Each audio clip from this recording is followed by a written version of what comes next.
Hi! December, January, February, season ng oranges.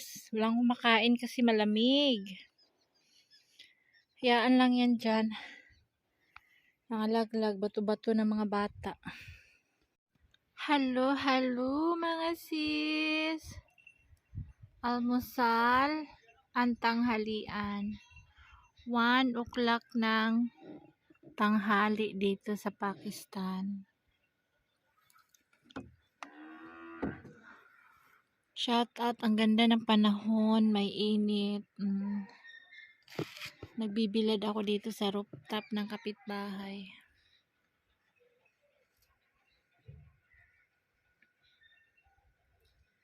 Yan yung aking paligid. Under the sun. Ang ganda ng panahon.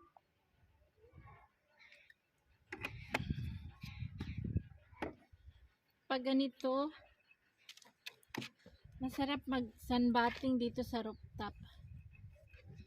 With kain-kain ng mga tawag nito, Shanghai. Tapos yung gulay ko, ang daming mantika.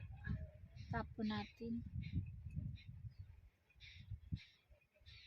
Galing to sa sister-in-law ko. Spinach siya, tapos ginisa ng ginisa. Lagyan ng chili powder. Hindi nyo ba ako makita? Ilapit natin yung cellphone, yung isang dangkal na lang para sa mukha ko.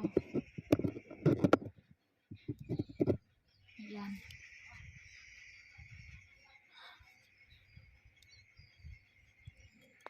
Pag sa loob ka ng bahay, malamig. Magpa-araw tayo.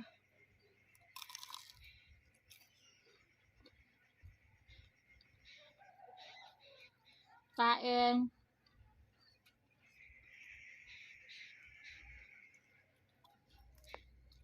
Katatapos lang ng aking house course. Glinis. At kuha kami ni Elias ng pagkain ng kambing. Doon sa bukid.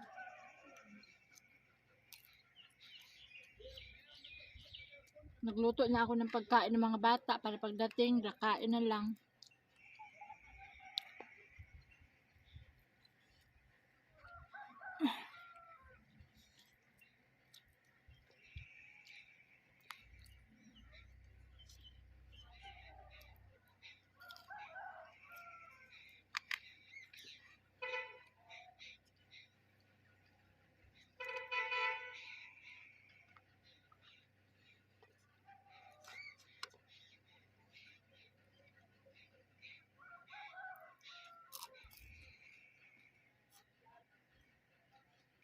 Yung aking garden, mga sis, nag-yellow yung sili ko. Di kinaya ang mga fogs. At saka yung talong ko. Dahan-dahan namamatay yung talong sa sili.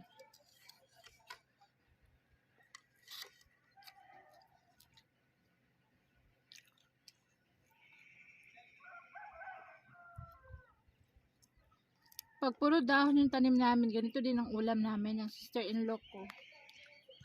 Ganito everyday.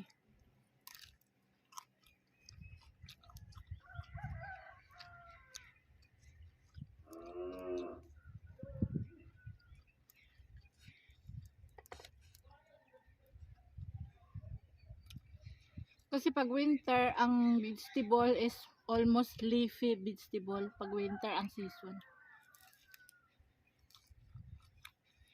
Tapos, ang fruits, orange, pomegranate, mga apple,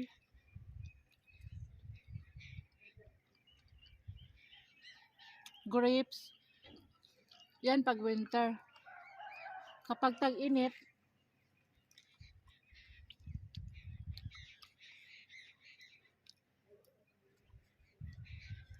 mga ampalaya, talong.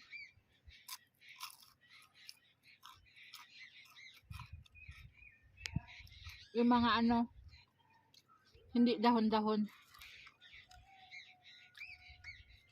Upo.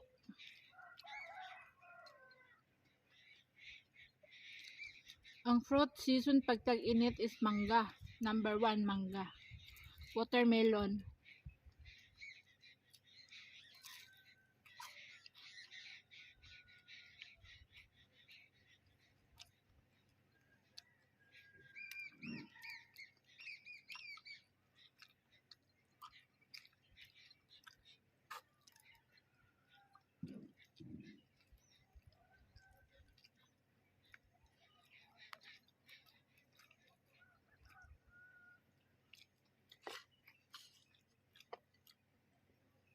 Hi to Ma'am Sandy Arilas of Birmingham. Thank you for watching. Nagpapa-shout out si Ma'am Sandy.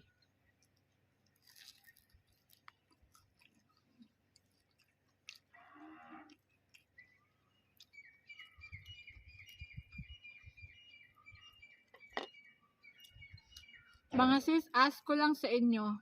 Kasi kapag nagpapa-check up ka dito, hindi maganda yung doktor.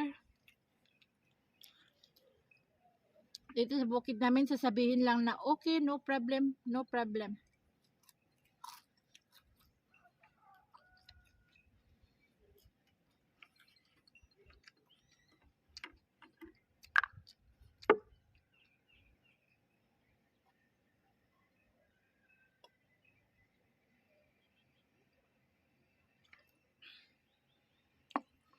Kalahating ganito kaya kong ubusin isang inuman.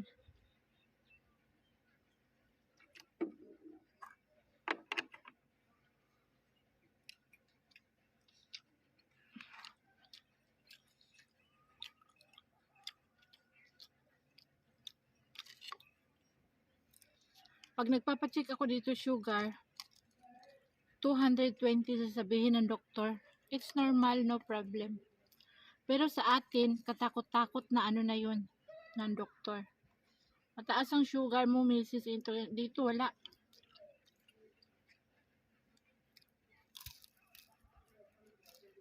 Relax na relax lang sila.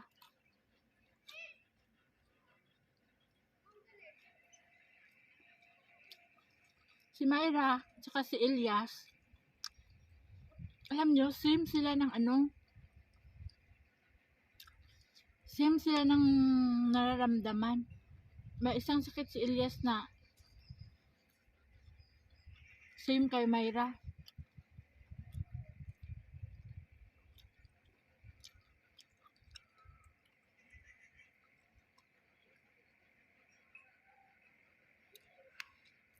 May maliit na bata o galing sa eskwelahan, naglakad siya sila mag-isa.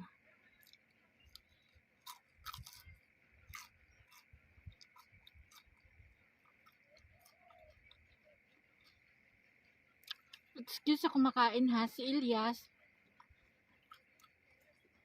minsan lang umuutot, ang daming hangin sa tiyan, dito dumadaan sa bibig, gumaganon, dighay ng dighay ba? Yun yung dumidighay ng hangin siya. Ganun si Elias. Lalo na pag humiga na sa bed, pikpikin niya yung tiyan niya, parang drum na walang laman. Ganyan din kay Myra. Si Myra, binibilang ko, minsan umaabot ng, kasi magkatabi lang kami ni Myra ng higaan 10 to 15 times siya dighay. Minsan, tumatayo na lang yan siya, umuupo, kasi nakahiga yan sa higaan niya Minsan, tatayo yan siya, nakaupo siya, tapos ganun siya ng gano'n. Sabi ko, ano ba yun, Myra? Sabi niya, gas Gas daw siya, may gas daw siya. Sabi ko, grabe naman gas yan, parang 10 minutes na gas, hindi pa rin natatapos yung gas mo. Ano kaya findings yun mga sis? Bata pa si Myra tapos ganun na, daming gas. Ako hindi naman ganun. Pag may gas ako, umuutot naman ako. Minsan kapag hindi ako umuutot, naglalagay ako ng efficient oil. Sorry sa kumakain. Pautot ako. Tapos yun, pag nakautot na ako, paglagyan ng oil. Si Elias, hindi napapalagay ng oil kasi nga, bahuan siya. Pero pag hindi na niya kaya, ang gas niya, nagrereklamo na siya. Doon, pilitin ko na yan siya na haplasan ng efficacent oil. Halika, haplasan kita. Maya niyan, after mga 1 or 2 hours, uutot na yan siya, iutot na yan niya. Minsan na siya magpapahaplas kasi nababahuan niya sa efficacent oil. Iba kasi yung oil nila, pang ano, iba din atin.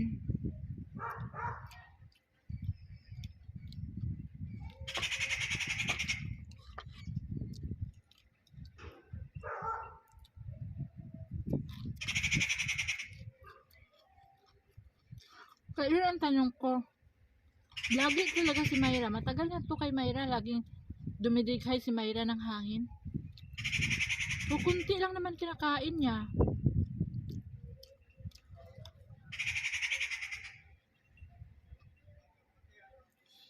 Dalawang beses lang siya kumakain sa araw. Umaga pagising niya.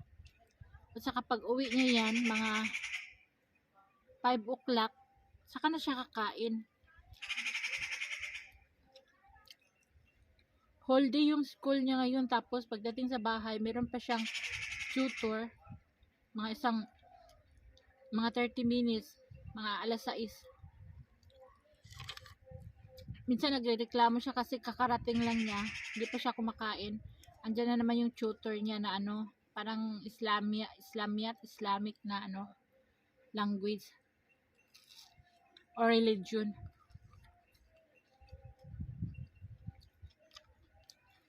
Nababahala ako dun sa dalaga ko kasi nga dighay ng hangin.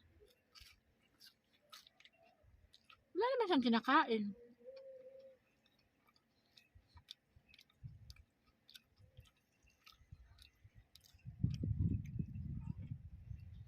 Baka doon yun sa ano, lagi siyang nakahiga.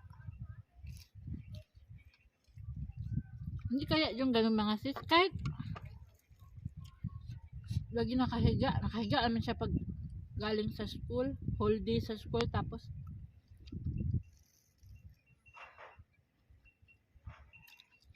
mga ano niyan, after ng tutor niya, mga 7, 8, 9, nasa higaan na yan siya after niya kumain. Tapos pag mga ano na yan,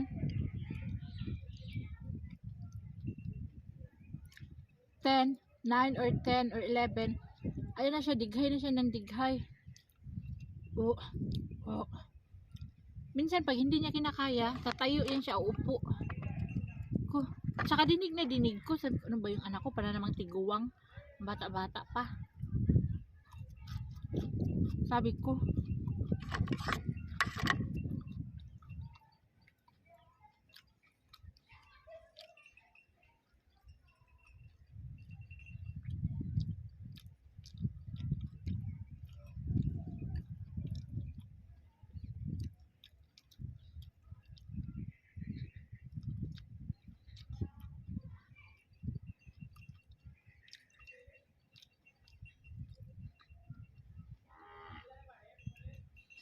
katulad nung na-hospital siya dati mga sis, sila napanood na hospital si Myra. Dito sa bahay, nagtais siya. Amoy ba ata? Ganyan? Or mayroong infection sa intestine ba yun? Ang mga doktor kasi dito, wala yung specific na ano nila. Hindi nila matumbok kung ano yung sakit ng tao. Ganun. Sa atin iba eh, talagang tumbok 100%. Andyan yung ultrasound, andyan yung x-ray.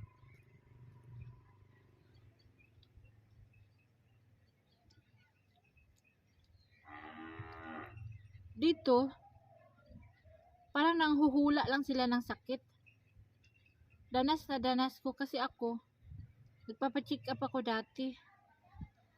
May insomnia ako, hindi ako nakatulog mga sis.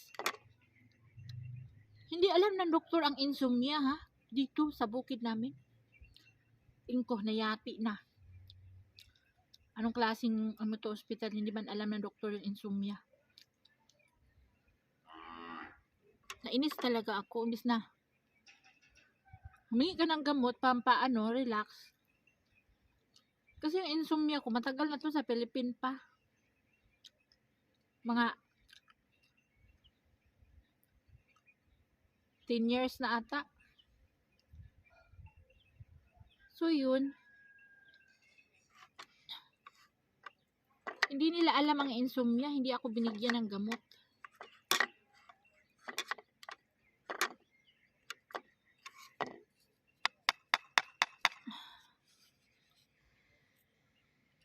Kakainis dito pag nag-check up na, tanungin mo. Kasi yung doktor dito sa amin, maano lang sila sa English. Mahina din sila sa English. Ano dito sa amin?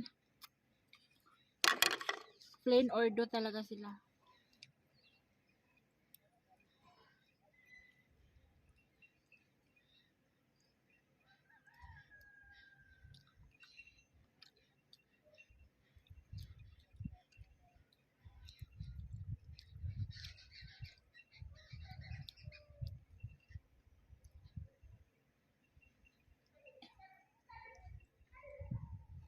Mga sis, sa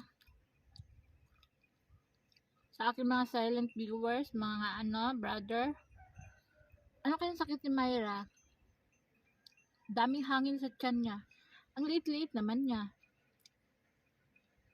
Tsaka mahina siya kumain.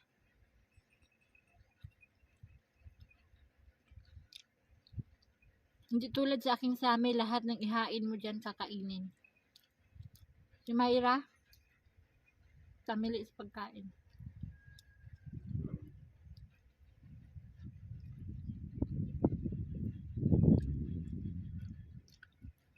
Ubos ang spinach.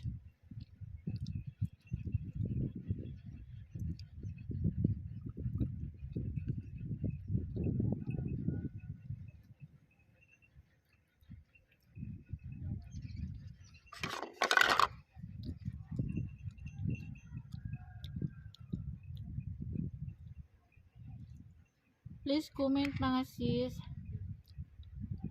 Ayaw kong ipa-check up kasi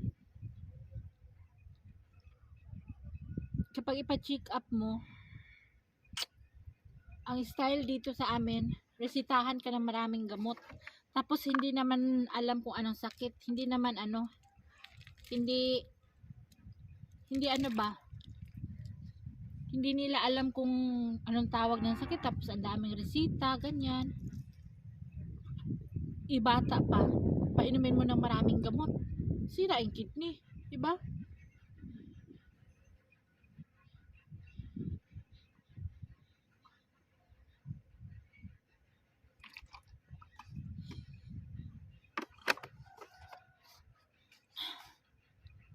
Alam mo yung isang maghapon ko, parang mga 3 ganito. Pag mainit, sabihin mo 6 hanggang 7 pirasong ganito.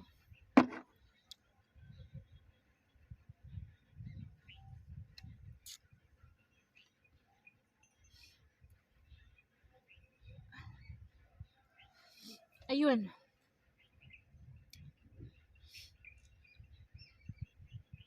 Galala ko kay Myra kasi nga ayun ang ano siya, dighay ng dighay. May bata bang ganun? Dighay ng dighay. Maraming gas sa tiyan. Parang ngayon lang ako nakarinig ng ganun, no?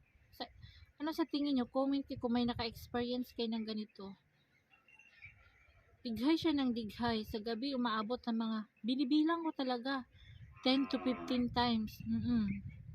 Isang ano lang yun, ha? Kumbaga, pag sumumpong yung gas niya, dighay siya ng dighay, binibilang ko talaga. Ganun siya gabi-gabi. Gabi-gabi umaatake, mga patulog na mga 10 to 11, ganyan. Diyan umaatake. Yung pagdighay niya ng maraming beses. At saka si Elias ganyan din. Di ko alam kung anong dahilan. Si Elias kasi matanda na. Maintindihan natin na tayong nagkakaedad, marami na tayong hormonal imbalance, ganyan. Pero pag bata pa si Myra, parang kapagtaka, no? Bakit maraming gas?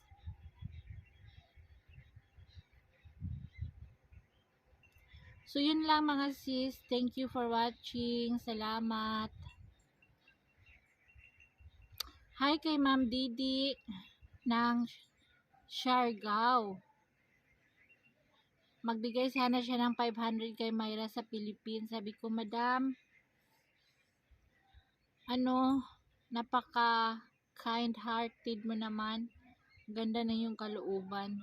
Kaso, Madam, pag padala ka ng 500, mas malaki siguro yung yung bayad niyan sa Western Union, Madam.